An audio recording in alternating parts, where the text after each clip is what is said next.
Listen, I don't know Rojas from a hole in the wall. I mean, obviously, like everyone else, I've heard about, what he's accomplished and who he's been and blah, blah, okay?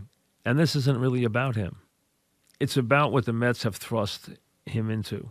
When the Mets had to cancel Beltran, when they finally had to do that, the question was, what was the best way for them to put the whole thing behind them and get the team to the point they want to get it to next year? That's what this is about. Was the right person someone who was untested, someone who will need time to grow, as someone who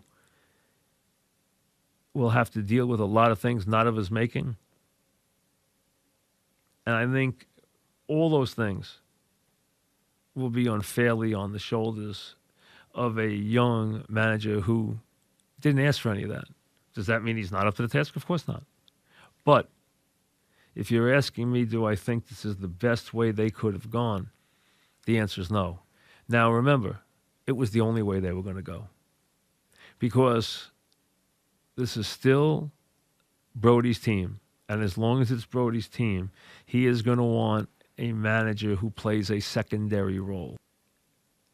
And Beltran, although he would have been a first-year manager, is a guy who understands what it means to be a star, to handle big situations, to handle pressure, to understand that he was going to walk into a room and have enormous gravitas.